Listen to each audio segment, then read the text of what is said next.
Okay, think of this as time. Now, I realize time is not linear, okay, but just work with me on this. Okay, time, I'm going to go future and past. Future and past. Okay, now, if you think about it, and this right here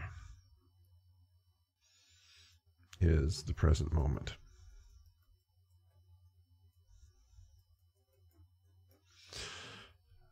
And of course, where is the present moment? The present moment is right here, right here. Okay. And so we can go into the future. So we can, I'm just making stuff up. We can go a minute. We can go an hour. We can go a day, we can go a month, and on and on and on, right? We go a year. We can think back to a minute, an hour, a day, a month, a year, right?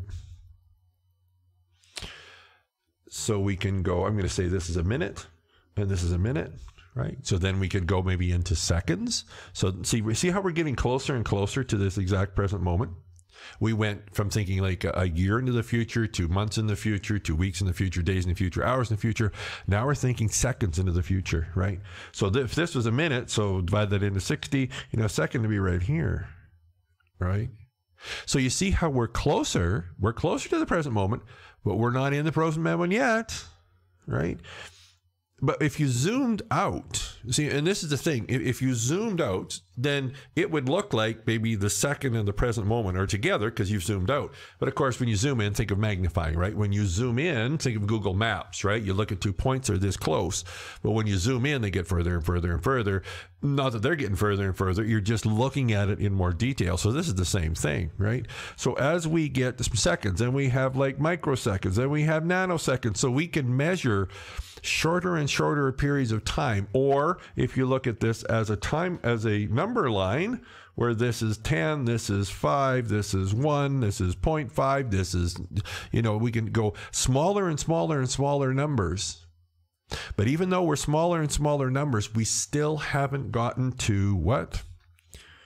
0, right? 0 as in the present moment.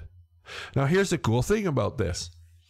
What does math, infinity, and meditation have to do with each other? What do they have in common? Well, they all deal with infinity. Think about it. 0. On a number like we will never, ever be able to get to 0.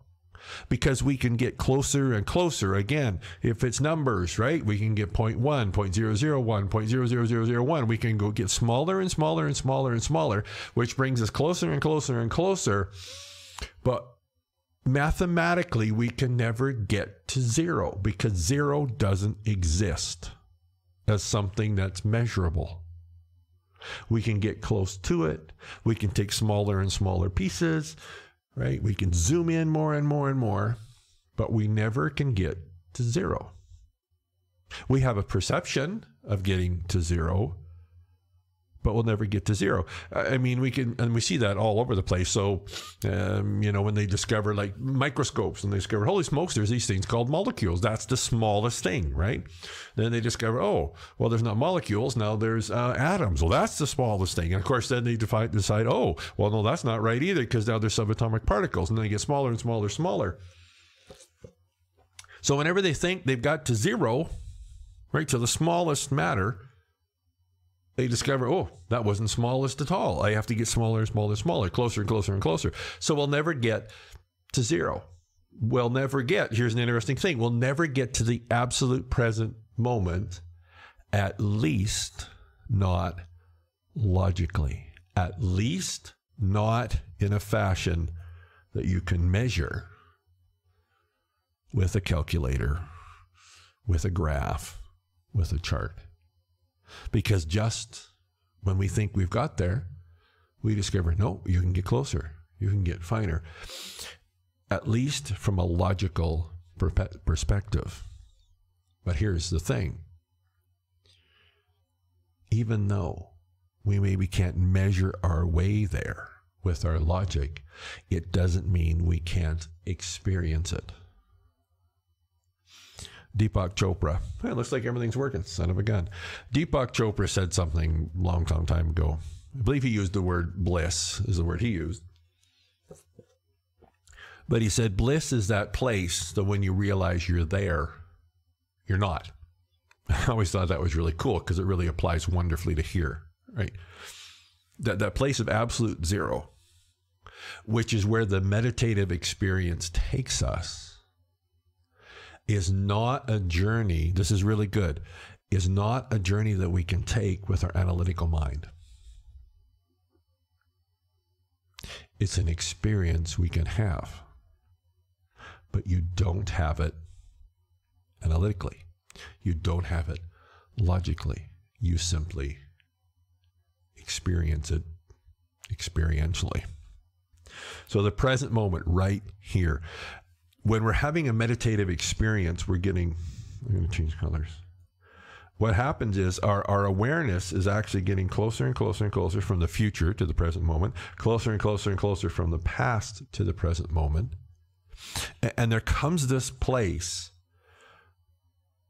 where our logic stops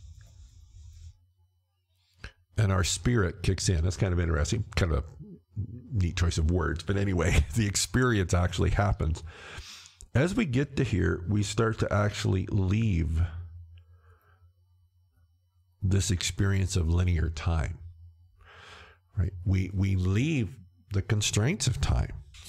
But when we're attached to the timeline, how are we attached to the timeline? Because we spend so much time reliving the past and pre-living the future that we spend in an analytical fashion in our mind that we skip over the magic, if you will, of that present moment.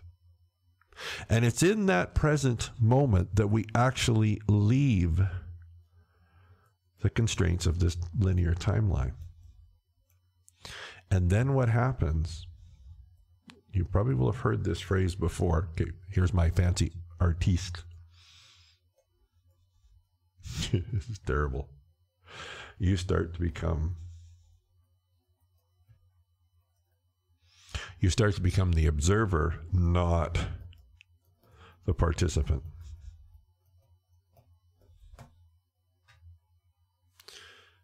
There's this thing that happens where it's almost like you step back and you observe, right? Flying in a plane, you look out and you look down and you see the ground, you see if it's a city, you see the city, you see all the activity. Hey, Michelle, how you doing? You see all these things that are happening. You're very aware of it, but you're not participating in it because you're whatever, 5,000, 10,000, 30,000 feet above it. For me, that's what meditation is. Meditation is a state of awareness. It's not so much something that we do. It's not something that we experience with our analytical mind, because our analytical mind is so tied into past, present, future. But as we let go of that, believe me, easier said than done, then what happens is we start to step back and become an observer of all these events that have happened.